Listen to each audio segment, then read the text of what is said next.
Well, good afternoon, everybody. I hope you all enjoyed a restful summer, and we are back with another year with our lunchtime hot topics. A couple changes this year. We will be doing these once a month instead of every 2 weeks, and we're going to do a little bit different organization of them. But what I'd like to start to just share with you, we're going to organize the agendas for all of our lunchtime hot topics. We're going to start out reviewing the agenda, and we'll begin with updates on our board outcomes with the Kansas Can Vision. Try to tell you what's new, try to keep you up to date on what's going on with each one of them. And then from there, we will move into any resources or highlights that we want to bring you up to speed on. Today, you're going to get a little bit of update on the work currently going on with the school mental health and how that ties into the social-emotional character development outcome. We'll update you with some due dates and some timelines. And then today we're going to give you just some reminders on a couple conferences that are coming up. I want to also remind you that every one of these lunchtime hot topics is recorded. We post them on my webpage under lunchtime hot topics. There will be a description each month of what's in there. That way, if you ever want to play this again, you've got some teachers or a faculty meeting or meeting with your administrators, you can always go to the website and replay these. Or if you miss the lunchtime hot topic, it's always there for you to go back and review at another time. I also want to give you a little bit of an update as we're looking at, the redesign of schools. We have the Mercury 7 project with those 7 districts, and then the 22 districts that are in the Gemini project. It's also causing us as an agency, we need to realign and do some internal redesigning. So I just want to update you some of the changes that we've reorganized within KSDE. Tiffany Blevins is new in her role. Tiffany worked at the State Department several years ago. We hired her back as an assistant director, and she will be leading the kindergarten readiness outcome. And Julie Ewing, who is currently on staff, is moving into a coordinator position to help coordinate that board outcome. Stacy Smith, who is currently here at the agency, has been named an assistant director. He will be taking over career and tech ed, but he's also going to be leading the outcome of individual plans of study. And Kathleen Mercer will be serving as a coordinator for that initiative. Brandon Johnson, who was also already in our agency, he has been named an assistant director, and he'll be overseeing the graduation initiative. And Susie Myers, who I'm sure most of you are familiar with, is working here in the agency. She'll be coordinating that board outcome. Beth Fultz, who is a current assistant director, will be overseeing the post-secondary initiative, and Ann Yates will be serving as the coordinator for that board outcome. Jessica Noble, who is currently an assistant director, will be leading the civic engagement outcome, and Don Gifford will be coordinating it. And Jeanette Nobo, who is currently an assistant director here in the agency, she will be stepping in as the lead for KESA, our accreditation system. Many of you may or may not be aware, Jeanette was here at the start of QPA, and she is probably the most knowledgeable person in this agency around accreditation. So she's taken that lead, and Bill Bagshaw will serve as her coordinator for that initiative. And then Carrie Haig, who's been with us several years as an assistant director, will be leading the social emotional character development initiative. And Ryan Weir, who joined our office about a year ago, will be serving as the coordinator for that. We have a few other changes that you may or may not be aware of. Laura Jurgensen has been named an assistant director for early childhood special ed title services. She'll be overseeing a lot of the monitoring in KEOS, our integrated accountability system. Tate Tademan will be moving into an assistant director position. He's replacing Sandy Guidry, who is retiring. And Tate will, his biggest focus is going to be our ESSA plan.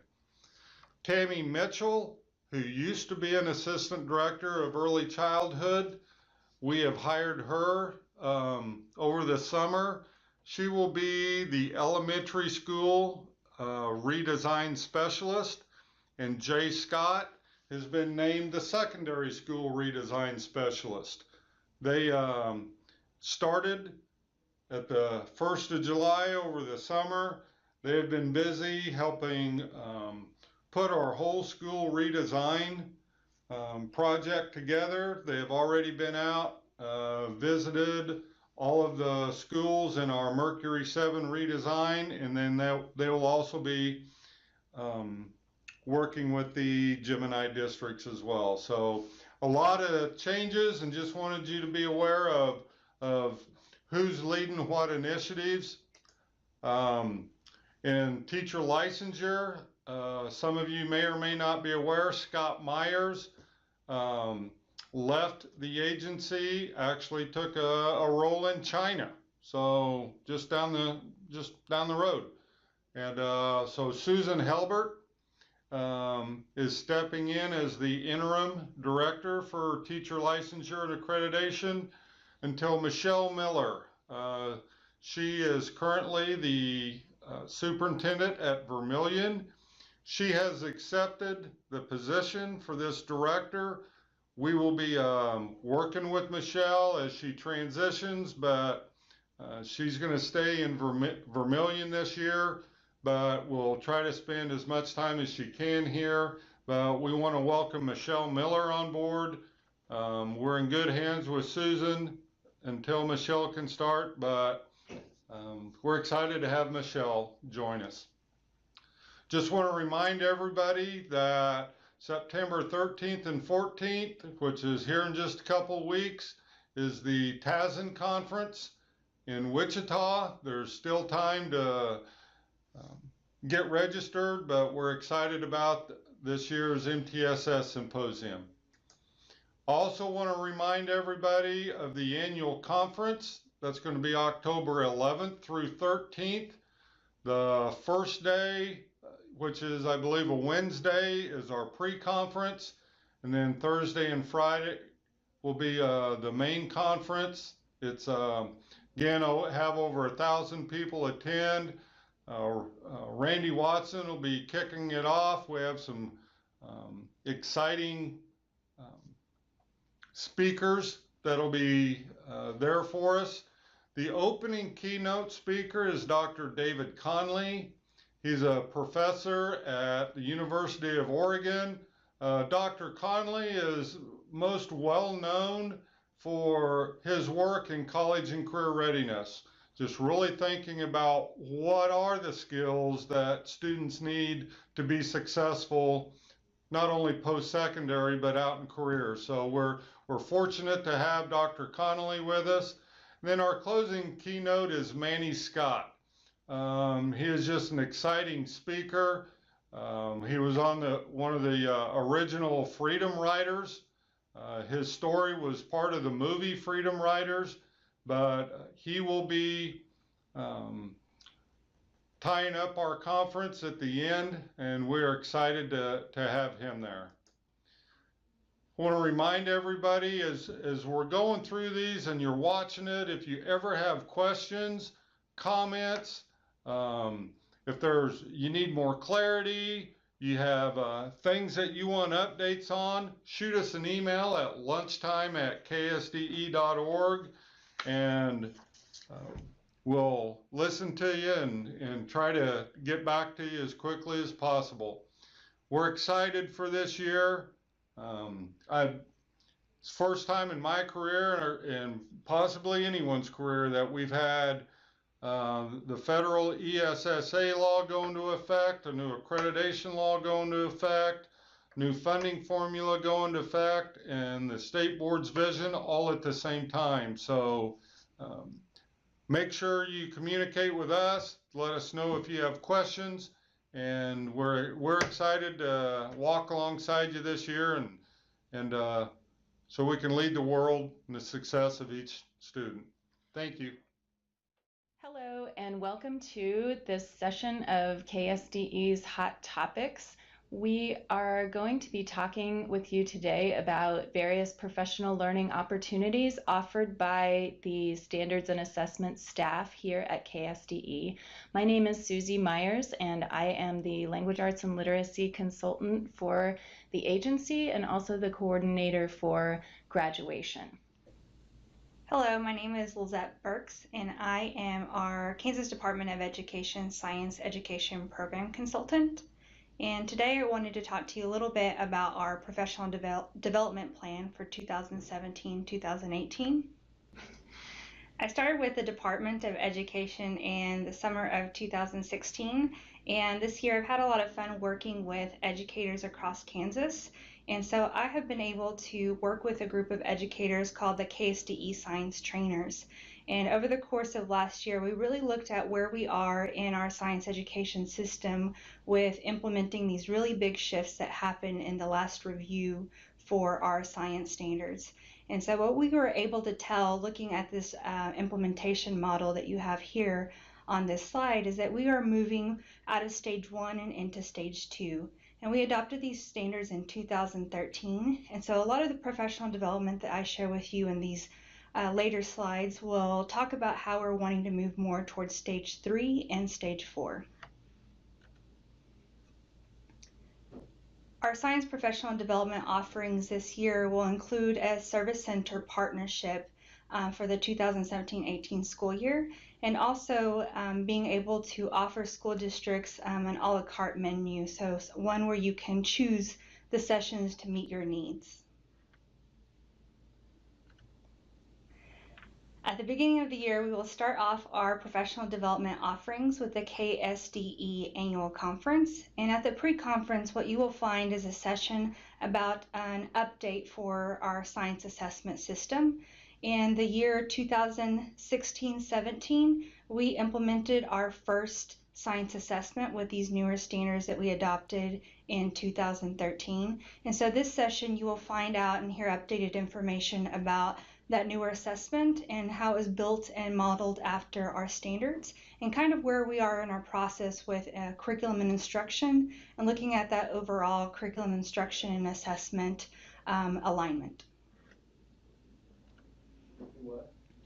Our service center partnerships will include 4 fall sessions and 4 spring sessions. Whenever I talked about that implementation model, wanting to move out of phases 1 and 2 and more into stages 3 and 4, we're really looking at diving deeper into the 2 newer dimensions of our science standards. So we will have 4 professional development sessions that I will be partnering with service centers to provide across Kansas. And so we chose 4 locations where others could join us across the state. And in the spring of 2018, we will then change and shift towards a different PD session. And so those dates are still to be determined, but we will have the same locations as we did in the fall. So again, these 2 sessions were developed by educators for educators with that KSDE Science Trainer group that I'm working with. So I'm really excited to look at these and shift our implementation efforts more towards stages 3 and stages 4. Along with our offerings that we have already scheduled, I know that school districts have their own needs whenever you're getting together and looking at curriculum. Maybe you're implementing something new in your school district for science, or also you might be looking at an adoption. And so I wanted to leave the option open for you all to request the things that you need. And so we have a featured session that we will propose to schools who are requesting science professional development. And this includes looking at a screener tool to look through lessons and curriculum and making sure that it's making those shifts for our science standard. So that's the featured session, but also any sessions that you think of that you would like to request KSDE science trainers to come out and help. There will be a low cost for school districts for that, and it'll be customized to fit the needs of your school. In the bottom left hand of the screen, you'll find the link to access our Science PD menu. It talks all about the professional development implementation model that we looked at, stages 1 through 4, and also looking at those menu offerings that are scheduled, but also that a la carte menu that I also talked about as well. In the bottom right-hand corner, you'll find a way to stay connected with what's happening in our science education system, how we're connecting to those board vision and goals that you're hearing from our Department of Education. In that lower right-hand corner, there's the link to sign up for those newsletters and stay connected. Thank you. Hello, I'm Jackie Lakin, and I'm going to talk to you about the new Kansas Curricular Content Standards for Library Information and Technology. Participants will have 4 hours that emphasize collaborative learning and hands-on activities that will have you leaving with refashioned library lessons that include the new standards, formative assessment, and other expanded activities. At that time, we'll also share the State Board of Education mission, vision, and outcomes, and we'll talk about their impact on the library lessons. The dates are to be announced. They'll take place this fall in October and November at the regional library systems, and there'll be no charge. If you have questions about the dates, please contact me at jlakin@ksde.org. Thank you. Hello, my name is Susie Myers, and I am currently the English Language Arts Education Program Consultant at KSDE, as well as the coordinator for graduation. And I'm going to talk to you a little bit about some professional learning offerings we have in the area of English Language Arts.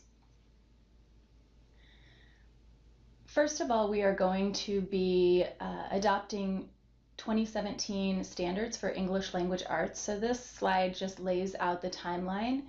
It mirrors the timeline for mathematics, since English Language Arts and mathematics were adopted both in 2010. So we both are adopting in 2017. This year will be really a 0 year. We'll give districts and schools and teachers the opportunity to just review the standards, look at them, make any curriculum adjustments they need to make, and there won't be any assessment changes for this year. Next year will be the district's initial implementation for the 2017 standards, and the assessment will field test new items that are aligned to those standards. And then in 2019-20, we will expect full implementation for the standards, and we'll have a fully aligned summative assessment. All of the standard staff typically present or have a hand in developing presentations for the annual conference. This year is no different. So I will be at the KSDE annual pre-conference on assessment, talking about and working with educators on using the formative process to build young writers. Since our standards will be new, we will have workshops, half-day workshops at the education service centers to dig into the new document and kind of find out what's there and how teachers and principals and curriculum leaders and parents even might be able to use the document. There is a $20 fee for that, just for use of the facilities. We also have several one-day workshops. Each of them are $30 per participant, just to cover the costs for the facilitators. This first one is about disciplinary literacy, so it targets teachers in any content area other than English Language Arts, or in elementary, where they might be integrating several content areas into a project-based learning unit or something along those lines. Or using project-based learning for their teaching. And so this is really going to help educators take a deep dive into what does reading, writing, speaking, and listening look like in different disciplines. And so we have one session that will be in the fall and one in the spring. We have another one-day workshop all about literacy leadership. This is targeted to leaders, so principals, superintendents even perhaps, instructional coaches, curriculum leaders, and will really help you to figure out how to improve the culture of literacy and build a culture of literacy in your buildings and districts. So we have, again, one date in the fall and one in the spring.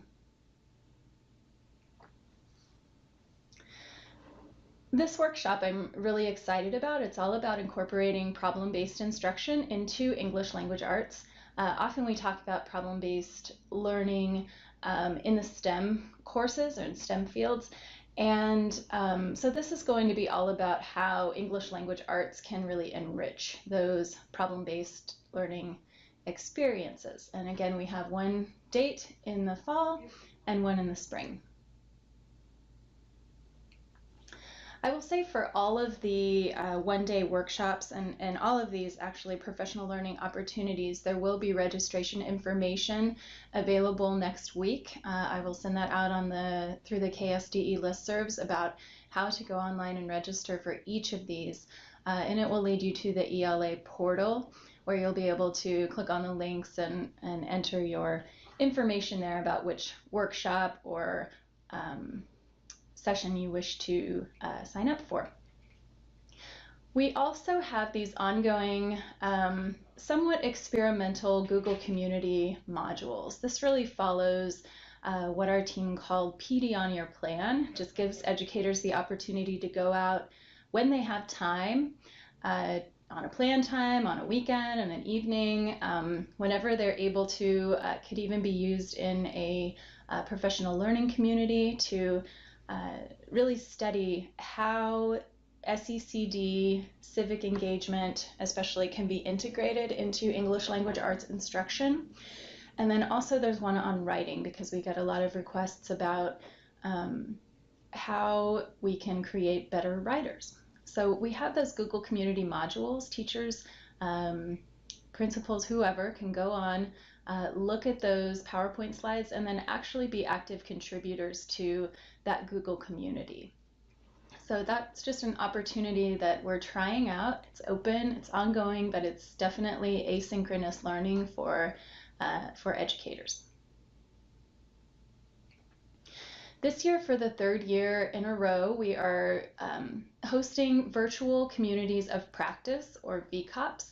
These are extended experiences. They're cohesive, sustained professional learning for teachers. They are designed for teachers, and they get really deep into what English language arts instruction looks like through various lenses. So we have one about personalizing learning, one that focuses on social emotional learning rigor, and one that looks at redesigning instruction, redesigning English language instruction with an eye toward post-secondary success. So we're really excited about those. We have 3 different cohorts that teachers can sign up for. Each of those cohorts will have a half-day kickoff meeting. And then, of course, that kickoff meeting is synchronous, in-person meeting, as is the half-day closing meeting. That's a synchronous in-person meeting.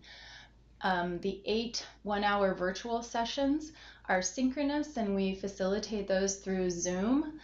And I know the facilitators also use Google Communities to engage participants in some asynchronous virtual learning as well. So this is something we've been doing for a few years, so we've worked out some kinks in it, and we're really excited to be offering these 3 sessions for you all. And this is my contact information. Email is the best way to reach me. You can also look for information on the ELA portal at www.ksde.org/ELA. My Twitter handle is there too. Or you can, and you can also email me to sign up for the ELA listserv. You can get information about upcoming events, announcements, different things from the agency, and things happening in the world of English language arts and literacy across the state. Thank you for your time.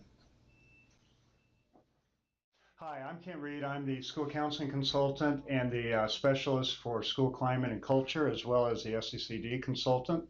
Today we're going to talk a little bit about trainings for SCCD and school counseling, and a little bit about what you can expect in those trainings. Let's first take the Kansas Social Emotional Character Development Standards. Kansas was the first state to adopt SCCD standards in 2012.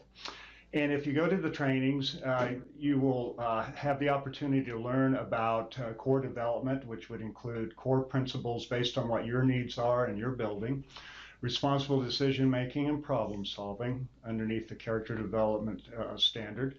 The second standard is the social skills development standard, and we address social awareness and inter and intrapersonal skills.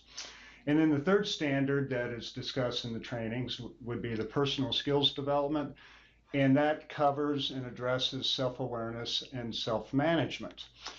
One thing to keep in mind relative to social emotional character development would be the statutory and regulatory mandates that are associated with those standards. For example, bullying prevention, the Jason Flatt Act, which is suicidal ideation, and something that we're talking about more and more this year is Aaron's Law, and that is deals with child sexual abuse. Also, the legislature passed Senate Bill 367, which involves juvenile justice, and we'll talk about those regulations and statutes in the trainings. The IDEA and the ESEA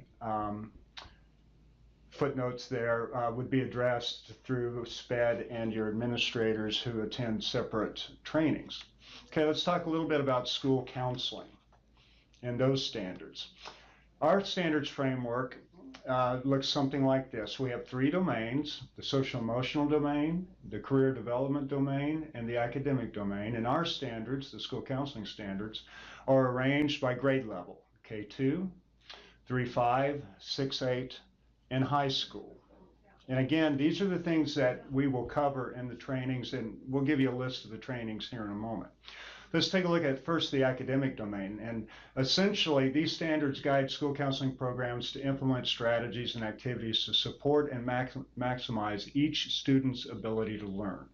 The first standard, the student learns to acquire the attitudes, knowledge, and skills that contribute to effective learning in school and across the lifespan.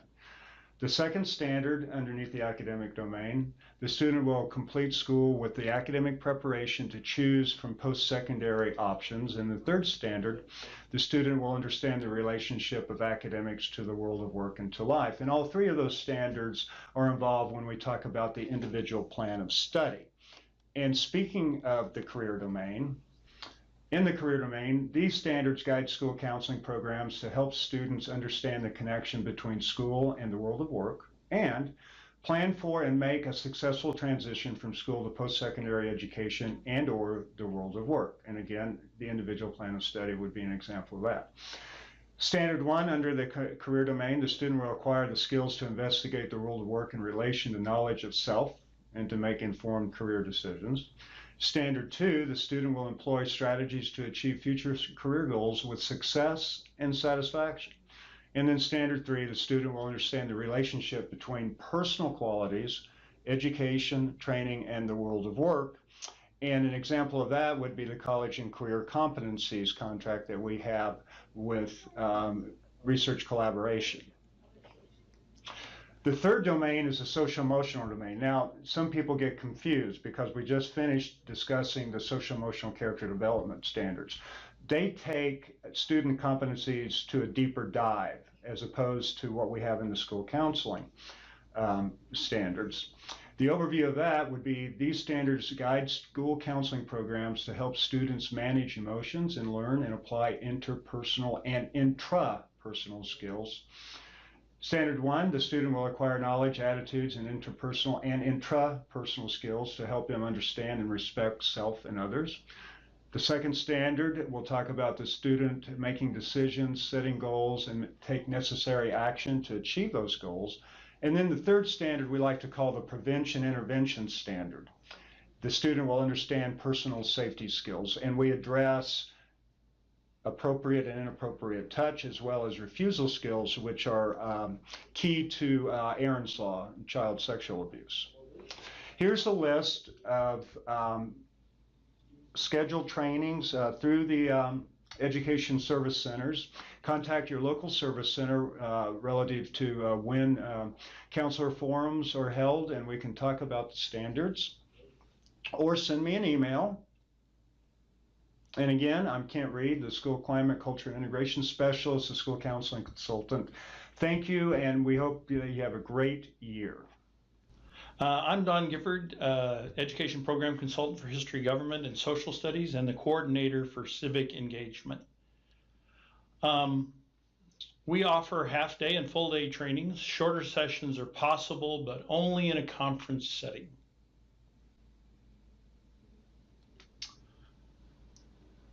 Oh, this slide is KSDE annual pre-conference session, and we'll do a session on this year's coming assessment, as well as possible future assessments for 2020 and beyond.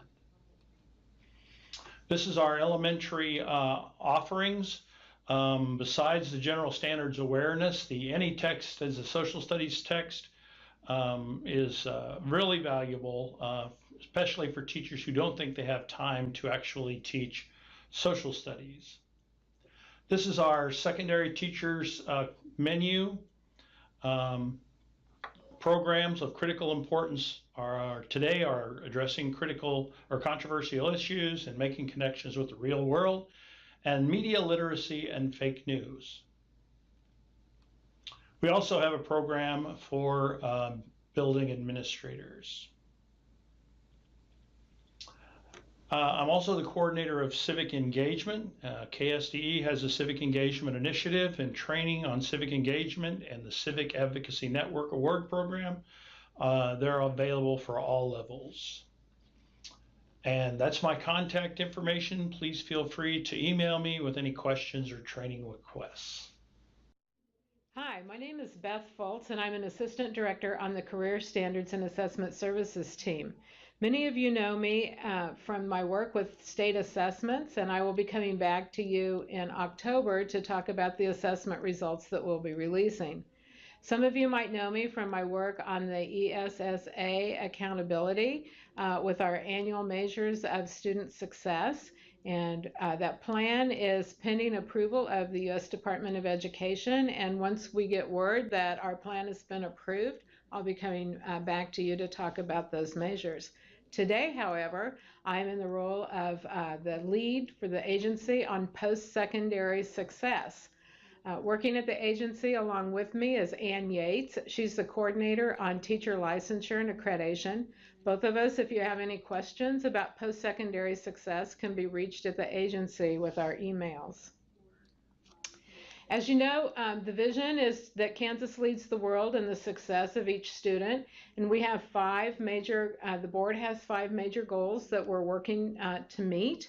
And if you look at those goals on the screen, you'll notice that post-secondary success comes last. I prefer to be last when we're doing presentations because I basically have the easy job of saying, once you hear about all the other initiatives and all the other work that's going on, post-secondary success measures will be very easy because our rates will look very good. So we can only really measure the success of our students because of all the work that everyone else is doing. And I want to make sure that, that everyone understands that we do value the work that's going in to ensure that each student is successful in our state. The work for post-secondary success is really broken up into 2 phases. Phase 1 is the data phase. That's the phase we're in right now. There's post-secondary data available in the authenticated application site at KSDE. It's called AMOS, was Academic Measures of Student Success. Now, post-secondary might not be considered academic, but it's a good place to put secure information for all of you to go and review your data.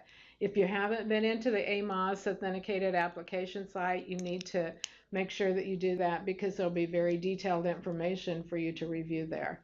The other place that you can find post-secondary success data is on the building report card. Those of you that are familiar with the building report card, you just have to click on the tile that says post-secondary, and once you click on it, the data will become available for you. The building report card is a public report card, and so the information you're seeing on the report card is what's available to anyone that would visit that website. One of the opportunities to discuss the post-secondary data will occur at the annual conference on October 11th. We'll be doing a session in the afternoon to help districts, buildings, teachers understand the data that we're sharing on the building report card. This is similar to the presentations you probably heard the last year from the Deputy Commissioner and the Commissioner about the data that we're sharing with post-secondary success, but it's another opportunity for you to attend a session if you're interested. We've also just recently put together a KSDE presentation team that's available to work with groups of administrators, boards of education, teachers, service centers that might like us to come out and talk about the post-secondary success data to really kind of get in the weeds to help you understand how it's calculated. So all you need to do is contact us and we would be available to come out and meet with you. And finally, you can always contact the KSDE help desk if you have issues with your data. The second phase, we haven't really named it yet other than phase 2. That's the part that we're just starting to work on at the agency. We're just in the midst of reassigning people to different work groups in the agency. This group, that post-secondary success, will be working with Ann and myself. We'll take a deeper dive into the results. We'll be looking at possibly some subgroup data and what that means to post-secondary success, or just some other data courses. We might look at AP courses and how that relates, things like that.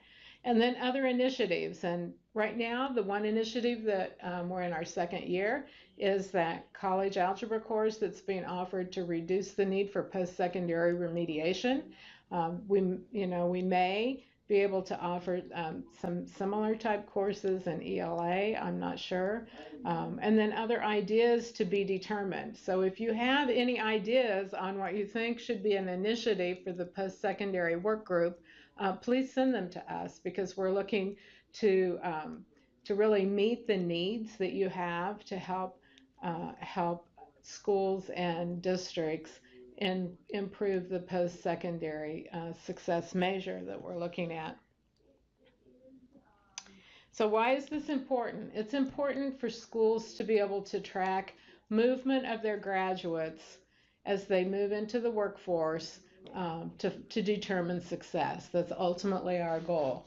The reports that we have available right now represent a new way of thinking and a new way of looking at data than what we've done in the past. The focus of the data that we have out on the building report card right now is to start discussions to inform instruction. It's nothing to do with rank ordering schools or districts. So what I'd like to do with the rest of my time today is to just briefly walk through the information that we have available on the website.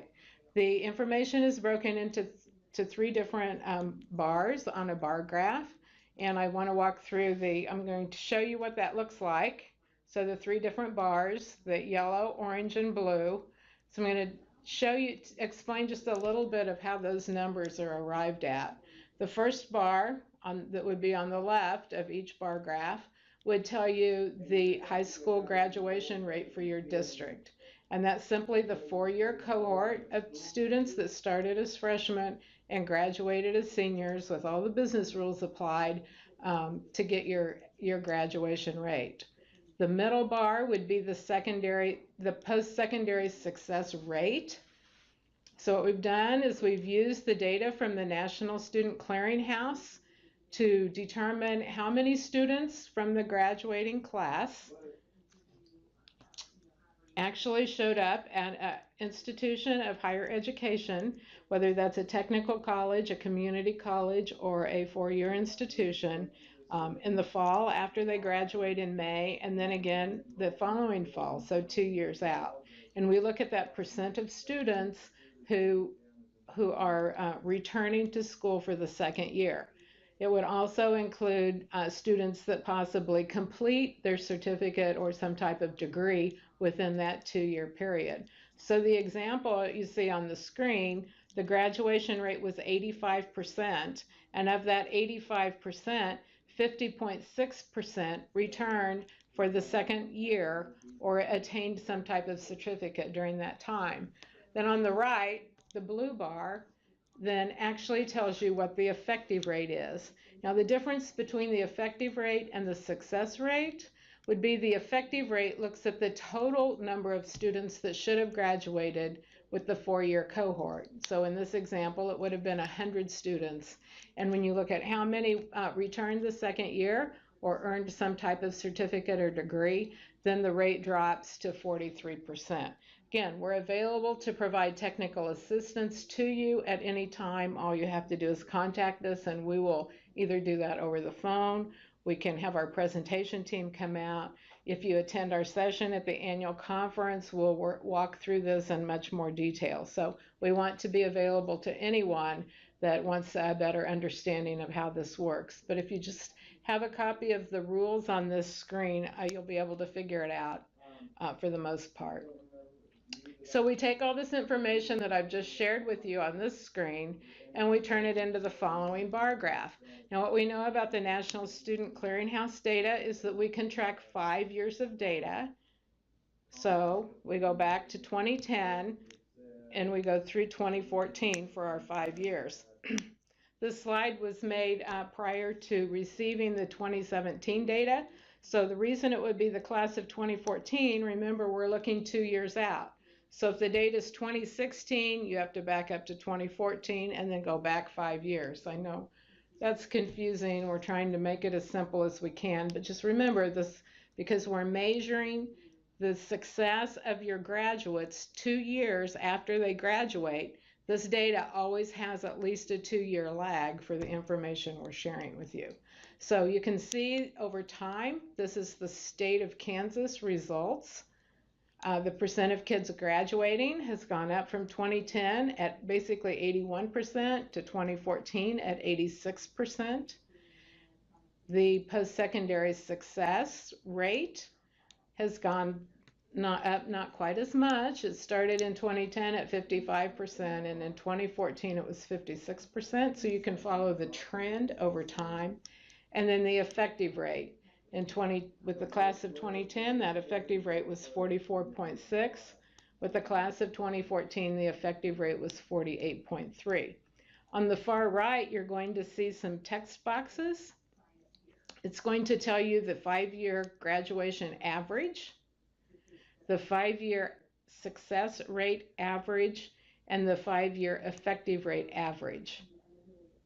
So that would be, that's how we're measuring it. Our goal is to meet is to be someplace between 70 and 75% for the effective rate. So we have quite a ways to go. We are encouraged that we've seen some movement over the 5 years that's shown on this chart. Again, I just would like to recommend that if you have more questions about post-secondary success, you can contact me. You can contact our help desk, and we would be glad to come and help you. Thanks for your time. All right, here's your update for Kansas Can with the IPS this year. We've got a great amount of interest in the field about how IPS can be used to encourage relevance and rigor within student learning. And I'm Stacy Smith, and I'm joined by Kathleen Mercer, and we're going to give you a little bit of an update on what's going on with IPS. So first, let's talk about the IPS process. There are 4 models of implementation that we have identified. The first model is the counselor-centered, and that would be where the IPS curriculum is implemented by the counselor primarily. The second model is the career advisor system. That would be where all school staff implement the IPS curriculum. The third model is career advocates, individuals who are hired solely to implement the IPS curriculum. And the fourth model is a hybrid, which would be any combination of models 1 through 3. And as we've been working with different districts across the state, we have found that most schools are using some form of a hybrid. The counselor may be sending curriculum out to advocates or to school staff to use with the students during seminar or advocacy periods. However, some of the work is retained by the counselor and some of it is shared by either the advocate or the school staff. One of the benefits of a hybrid model is that schools who have fully implemented IPS have reported a stronger model throughout the school. The IPS has changed their culture around the way that they work and the way that they plan. Then schools most effectively address different activities using a hybrid model. So here's some examples of how activities might be shared within a hybrid model. For your one-on-one counselor or a career advocate, a student might go to them directly to set goals and create and update their post-secondary plan. The student might see the counselor to go through and select their courses for the following year. However, in small group, an advisory, or a seminar period, students can identify career interests, abilities, and preferences, explore or research post-secondary options, and/or develop a portfolio. One piece that I believe is often overlooked is that through direct instruction in either a core class or a CTE course or any of your elective courses, a student could also do some career exploration, explore research post-secondary options, and/or develop portfolios. Now that's just a sampling of some of the activities and how they could be grouped to leverage this work among everyone in the school. More than likely, you are already doing this work as teachers, counselors, and administrators in the field. It makes sense to align that work in a way so that we are not duplicating activities for students. And that's why the hybrid seems to be one of the more effective models in use right now. However, it does require some strong communication skills among the adults in that system. Let's look at the IPS process for the student. If you start up here at the top, a student identifies their career interests, abilities, and preferences. Then they set their goals, create a plan for post-secondary. They explore and research those post-secondary options. They select their high school courses or middle school courses that align to those interests that they have. And then they career explore, and that can be through many different formats. Specifically, the best exploration would be job shadow, internship, some type of workplace interaction if possible, but we would like for that to include anything from career fairs, mock interviews, to workplace tours. Then the student would develop their portfolio, and in that portfolio they could reflect on what they learned through their career exploration, include their assessment results, extracurricular activities, leadership activities, etc. The thing about the IPS process is it doesn't stop there. It then has the student go back through the cycle again with identifying their career interests, setting goals, exploring and researching, and so forth. As the student does this, hopefully they become more purposeful about their post-secondary planning. That's the ultimate goal for the IPS. I think Stacy is going to discuss the IPS product and a few updates there. To be a fully compliant, complete IPS, there are a few minimum components that districts need to consider. The first is that the IPS provides a graduated series of strength finders and career interest inventories, which can help students identify preferences towards career clusters and opportunities that the school offers. Second component is that from 8th to 12th grade, there's a scheduling process with course selections based upon career interests, aptitudes, and strengths that have been identified by the student. The third is a general post-secondary plan. This could include opportunities within a family business or the workforce, pursuing a military appointment or career, looking at certification programs, 2-year community colleges, technical colleges, or a 4-year university.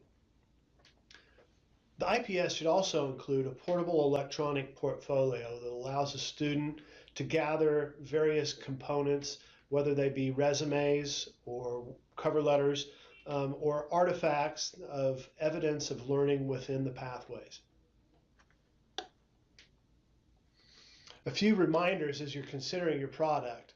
The product does not have to be a web-based product. Career Cruising is the state preferred vendor, but there are other vendors out there that provide suitable components of the IPS. Kansas State Department of Education will be following the same processes throughout this year as followed in 2016 for the reimbursement of those new to service with Career Cruising. And Stacey, I just want to throw in there, the deadline for that reimbursement is October 1st this year. We extended that one more month. After October 1st, there will be no more reimbursements for signing up with Career Cruising. So if you have any questions at the end of this presentation, my information is listed. Feel free to give me a call or email me, and I can clarify that more if you need more clarification.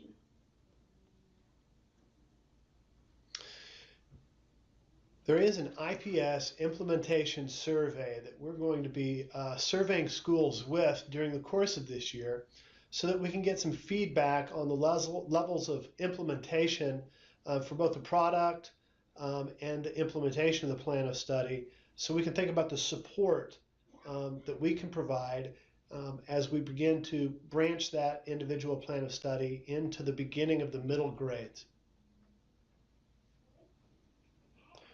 Resources that are useful in the implementation of the individual plan of study include a rubric that we have created, which will help guide you in a self-evaluation of the implement process.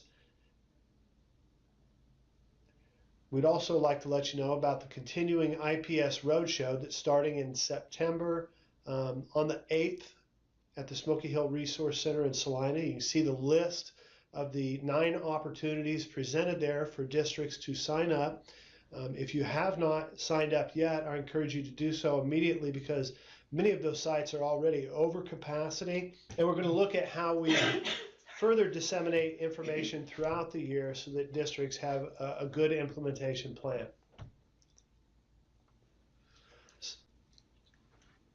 So some parting thoughts. Schools are not required to use a vendor for individual plan of study. You can create your own individual plan system as long as it includes all 4 components. And by the 17-18 school year, that would be this year, every middle school and high school in Kansas will have an IPS product and process in place. And by the 18-19 school year, each student will have an individual plan of study in place. If you need assistance at KSDE, you can call myself, Stacy Smith, Kathleen Mercer, or Kent Reed, and you can also reach out to the service centers for support within this area as well. We'd like to thank you for your time today, and we hope this Hot Topics presentation was informational for you.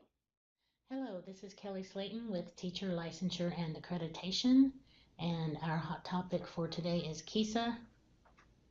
We will discuss what systems need to be doing during these first couple of months of the school year, September and October.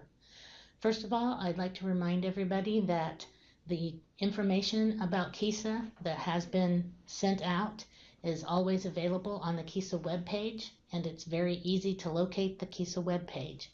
Just go to ksde.org, click on the K in the subject index across the top of the page, click on Kansas Education Systems Accreditation, and the KESA webpage will be the result.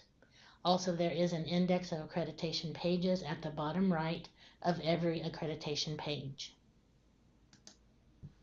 Probably uppermost in everyone's minds is the September 15th deadline for the first 3 pages of the initial report. The initial report is available inside the KESA application, and that is accessed through the KSDE Authenticated Applications portal. You must log in using a district level account. Some people who have been designated to fill out this report are not superintendents and might possibly be principals, and generally speaking, those people's authenticated applications accounts are often building level. If you log in to authenticated applications and you go to manage my account and you do not see the app called Kansas Education Systems Accreditation, then that means that you are logging in through a building level account. You will need to go back out and register a new account with a different username, and then you should be able to see the app so that you can select it and request access to it. The September 15th deadline does involve the first 3 pages of the initial report. Once you do have access to the KESA app, then you would simply go in and click on the welcome screen, read that information, click on the introduction screen and click start, and then you will see all of the pages of the initial report, the first 3 being the ones for the deadline September 15th. Very simple information: the submitter's name and contact information, the outside visitation team's chair name and contact information, and then what year in cycle will your system enter KESA in this year. That's all there is to that. On the KESA webpage, there is an instruction sheet for filling out the initial report. It's at the very top of that webpage. Quick reminder that one of the things you need to do right away, if you haven't already done so, is establish your stakeholder teams. There are 2 kinds of teams. One involves employees of the district, and that would be the leadership teams, one at the building level, one at the district level. And then the other type is non-employee teams, and those would be primarily made up of non-employees, although employees can also be involved. We just want the larger number of people on the team to be non-employees. And of course, we want to be sure business and industry is represented on those site councils, building and district level site councils. Before the September 15th deadline, systems should definitely nail down who their chair will be for their outside visitation team. You, as a system, will need to contact and invite the person you've selected to be your chair. You also can work through your service centers to help get you matched up with someone. The list of trained candidates is available on the KESA webpage in the section called OVT Chair. OVT chairs must complete the OVT member training as well as the OVT chair training. Those training schedules are both available on the KESA webpage. The system and the chair should definitely communicate as soon as possible to start getting to know each other, helping the chair get familiar with the system and its unique characteristics. And then, of course, down here on the bottom of this slide or near the bottom, year 5 systems are supposed to have an actual OVT meeting during the fall semester so that the system and the OVT can become acquainted and the OVT can get an idea of where the system is and what needs to be done during the year before the final visit. And lastly, I would just like to refer systems and OVTs to the OVT workbook for guidance, for examples of the types of information that the OVTs will be looking for, and of course so that the systems can see that as well, so that they can begin to prepare.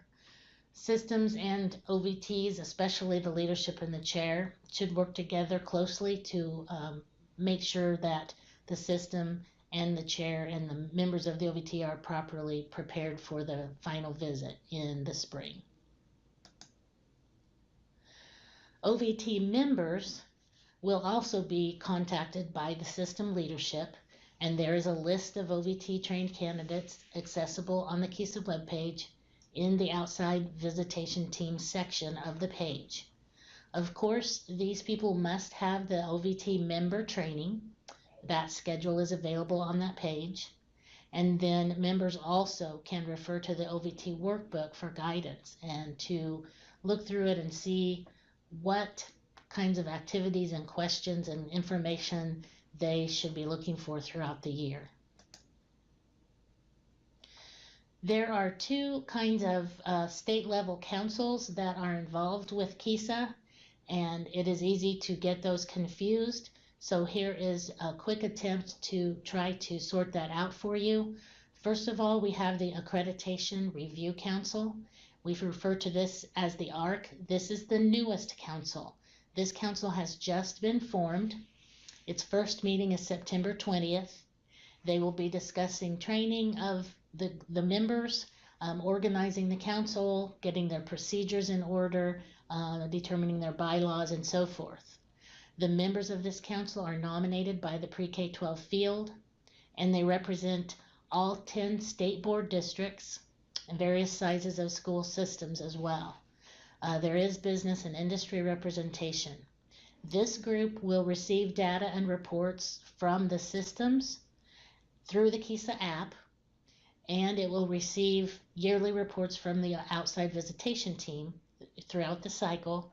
And all of this information will be used after year 5 is complete to determine what the accreditation rating should be, and then this council will recommend that rating to the state board. That would be the Accreditation Review Council, or the ARC. The other council that's involved with accreditation is the Accreditation Advisory Council. This used to be called the QPA Advisory Council.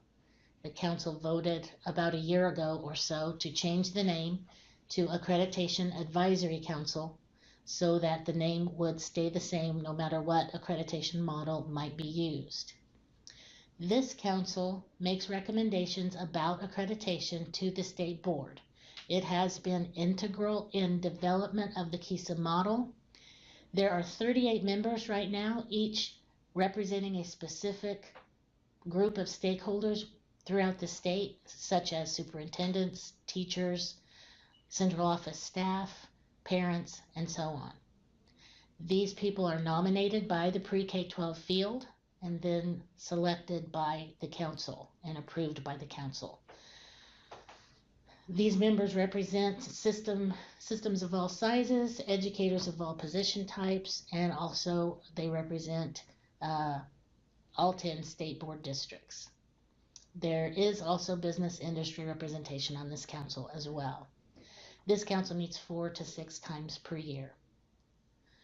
Now, this council, we do not use an acronym for this council because the AAC acronym is already in use by the Assessment Advisory Council. So we do refer to this council as the Accreditation Advisory Council. Please be sure to contact us in TLA if you have any questions and need any assistance or support with your KESA activities this year. Thank you. Hello, my name is Carrie Haig, and I'm an Assistant Director within the Division of Learning Services at the Kansas Department of Education. Today I'm going to be talking about how each student develops the social emotional character competencies that promote learning and success in life. I'm going to focus just on a few items today because we know our state has many quality resources that support social and emotional learning. And so today I'm going to highlight 4 of those. The first one is on the internal planning and organization that KSDE is engaged in. The second around the formation of an important advisory council to support coordination of school mental health. The third item will be announcing the availability of a no-cost, high-quality professional learning opportunity. And then I'll wrap up by sharing an important campaign that will be coming up in October.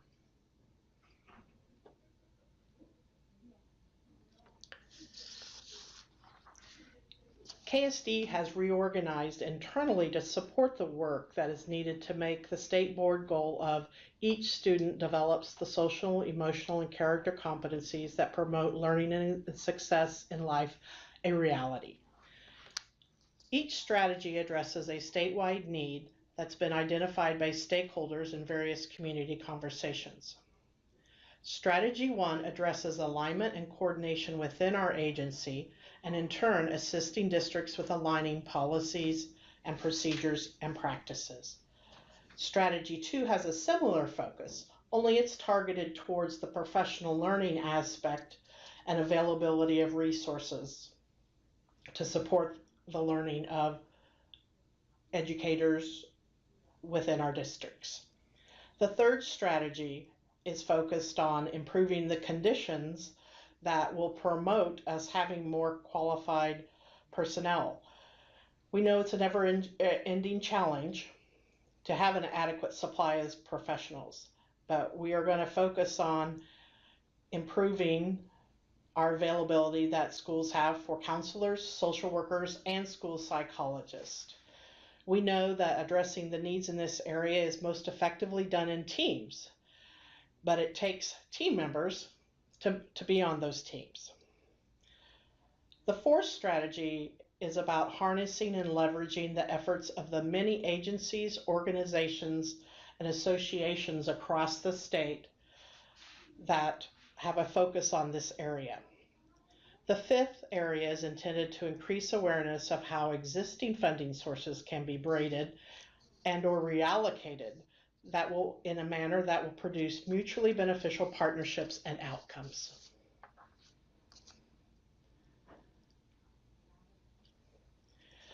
The 5 strategies will be operationalized by this list of KSDE staff, who in turn will be reaching out to additional KSDE staff members and externally as well across our state.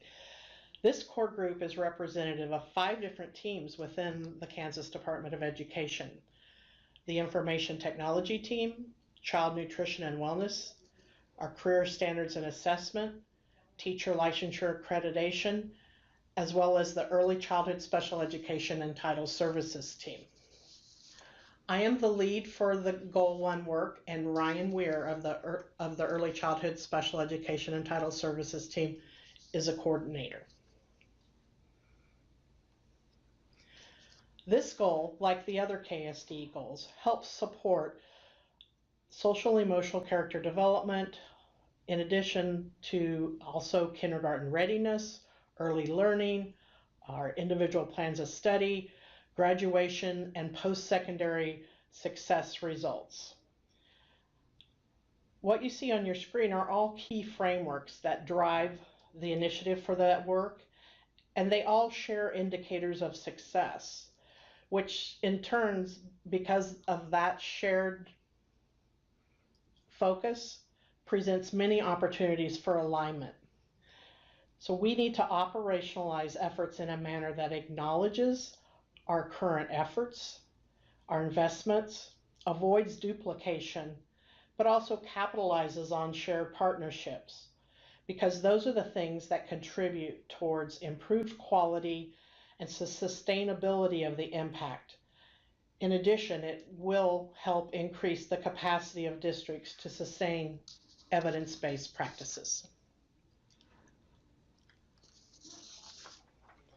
In this spirit, our State Board of Education has formed a new group to assist the Department of Education in the area of school mental health.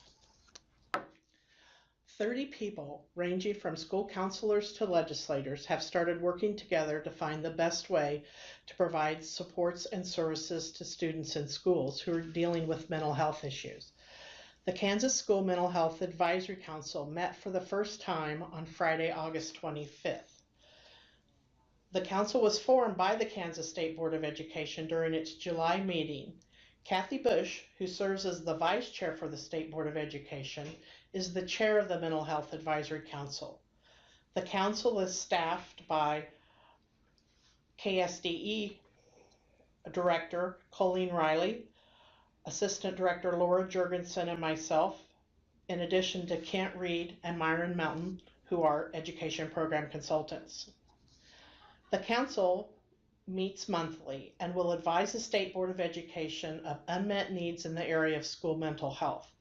The group will also coordinate with legislators and stakeholders to address relevant issues effectively to best meet the needs of students.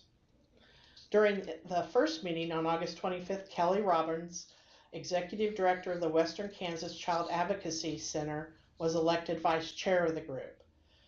The group discussed priorities, agenda items for September, and received overviews on the State Board of Education's SECD goal, and several Kansas State Department of Education employees also led discussions.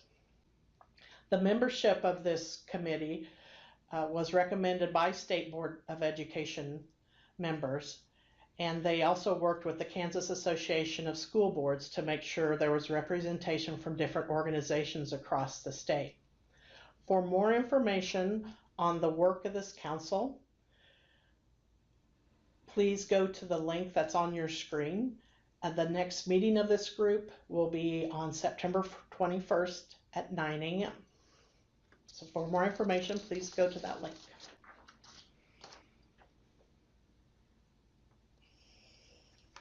The third item is to announce the availability of applications for interpersonal competencies team training and coaching. And this is targeted at middle and high schools. KSD is providing the opportunity for 12 middle and high schools to participate in a free 3-day training series that will be held in Topeka. The series will focus on the interpersonal competencies of assertiveness and conflict management. Team training is available to 12 school interdisciplinary teams.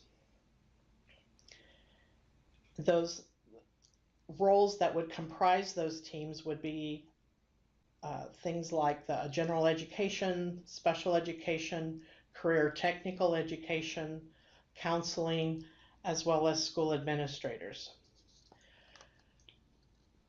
To find the application and the district agreements, as well as the training dates and details, go to the kansasframework.org website that's listed on the screen.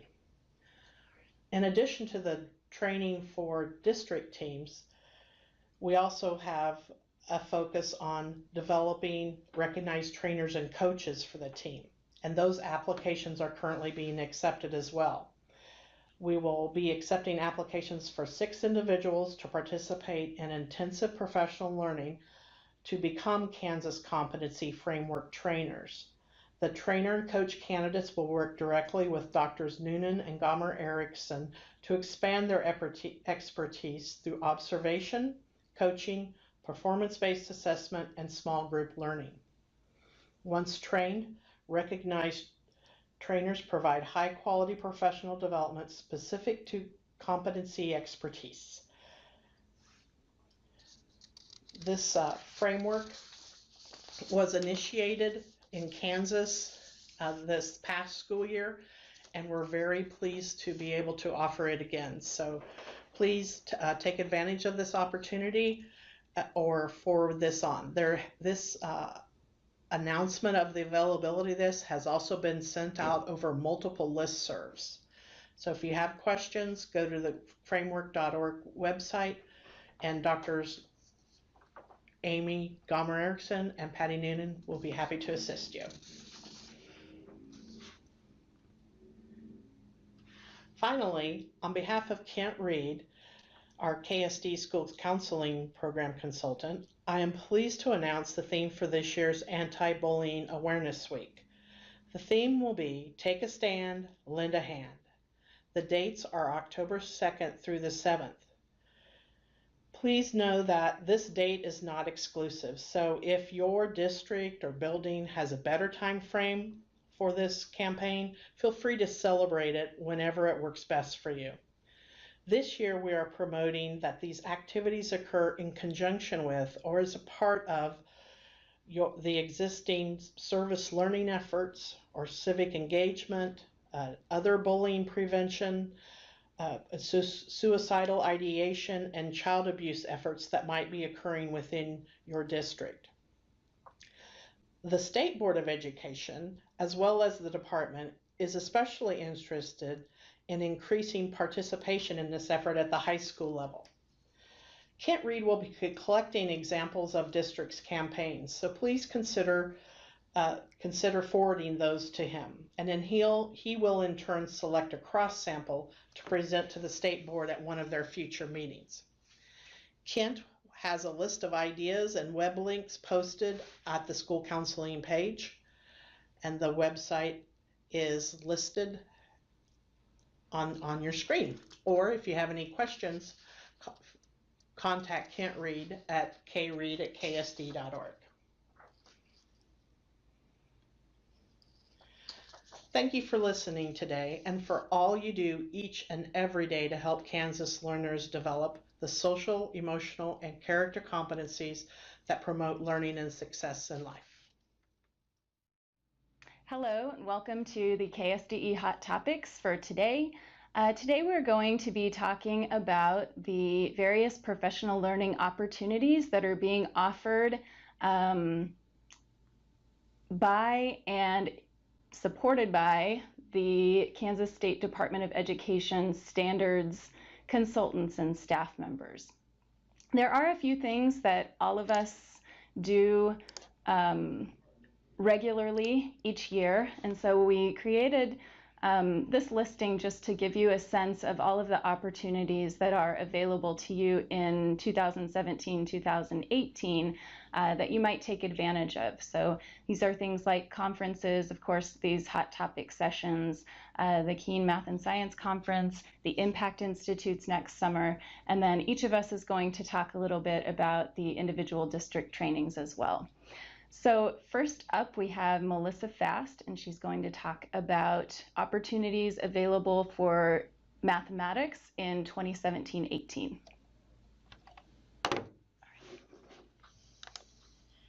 Okay, so first of all, just so everyone's aware that we just did recently adopt the new 2017 mathematics standards in August, and so I wanted to give everyone a quick overview of the timeline for their implementation. For this upcoming school year, it's going to be a year for you to be able to review your standards and look at your local curriculum and make decisions about pacing guides and whatnot for your next school year. The assessment this year will be identical to what it was last year. For the 18-19 school year, it will be the district's initial implementation of the standards, where you will start teaching the standards at the appropriate grade levels, and the assessment will begin to field test the items that are aligned to the standards. And then finally, in 19-20 school year, the implementation for the standards and the summative assessment will be all 100% aligned. So what is the 2017-18 Math Standards Training Plan for us? We have the first offering is the regional trainings that we have in 2017-18. There are 8 of them this year. Last year we had 4, this year there's 8. And the way the training is organized is there's a general session where everybody will attend for the first couple of hours of the day. And then they're broken up into 3 strands, an administrator strand, elementary, and then middle high school, where they will spend an intensive 5 to 6 hours with a trainer in that area of expertise. For this year's sessions, the general session will all be sharing the new standards that were adopted, as well as supplemental resources that will have been developed by that time. And then we're going to build on the power of the mathematical growth mindset that we did last year at the regional trainings, expanding that and building the awareness of that in the classroom. Then for the administrator session, they'll do 3 shorter segments. One will be introducing the math teaching practices that will be introduced in the front matter of the math standards. And then the next process will be the curriculum selection process and helping districts understand the way in which they can go about looking at math curriculum and doing it in an efficient but yet precise manner. And then lastly, shaping formative math assessment to work for you. We'll discuss how formative math assessment can look in the classroom to help build better student gathering of information as well as teachers' development of these types of assessments. The elementary strand is going to focus on one of the teacher practices, which is building procedural fluency from conceptual understanding. And the content areas that they will be focusing on will be geometry and fractions. So we'll be looking at that content through the lens of that teaching practice and helping develop an understanding from the teacher's perspective of what that would look like in the classroom and how they can help their students be able to learn the mathematics in that area. For middle school and high school, we'll be using the same teacher practice, building procedural fluency from conceptual understanding, but the content areas that will be emphasized will be expressions and equations. And again, it'll take the same process of using that teaching practice as a lens to look at the content area and develop that informational knowledge base for the teachers. The cost for the regional trainings are $35. This basically is to help pay for the trainers and to the supplies that are used to go into the trainings. As I mentioned, there are 8 of them, and you can see the dates and locations listed there. There's no need to register for multiple ones unless you're going to attend different strands, as the content will be identical at each of the dates. You should be able to find a location close to you, as we do have several across the state. I will be opening the registration on August 21st for everyone to go ahead and sign up for the strand and the location they're interested in. Another opportunity for math professional development will be at the KSDE annual conference. The assessment pre-conference this year, we'll be doing the segment on shaping formative math assessments to work for you. You can read over the short description that's there, but we'll be spending our time that day on that topic. And then during the general conference, I believe I'm going to have a session that will be introducing the recently adopted standards as well as any supplemental resources that are available at that time, and then an introduction to the math teaching practices that I mentioned previously. As Susie mentioned earlier, there are going to be district training offerings that you can request from the district level. It's little to no cost to the district. If the math consultant, if I'm able to come out, there's no cost at all, but if for whatever reason my schedule prohibits me from being able to come, then I will try to find a trainer that can come, and so there may be some cost associated with that, and that will be all relayed and conveyed with you prior to the trainer coming to your district. We will customize it to the needs of your district. You can find session descriptions in the training request link at this link that's here. It'll show you a menu of training options that you can choose from as you're looking at what you might want to offer for your teachers. Here are just the titles, I guess, of those training options. These 4 here are appropriate for administrators, curriculum leaders, teachers, and test coordinators at the K-12 level. You can read through them and sort of look at them, but those would be appropriate for that, those types of individuals. For administrators, we have additional ones. There's one on family math nights, the math look-fors, and rethinking acceleration, which has been a pretty popular topic the last couple of years within school districts. For elementary teachers, we can look at that same teaching practice mentioned earlier, but in 4 different areas, not just geometry and fractions, but also within the common situations of addition, subtraction, multiplication, and division. And then for middle high school, again, we extend that teaching concept to ratio and proportions and functions. And then we have the rethinking acceleration in middle school and high school. This is a very important topic for districts to be looking at as they're moving forward with their planning of their curriculum and pacing guides. So here's information on how you can contact me if you want to be on the math listserv. Just shoot me an email and say, hey, please sign me up. I do have a Twitter account. It's at KSDE Math, and that's the link to my website. So I look forward to hearing from you.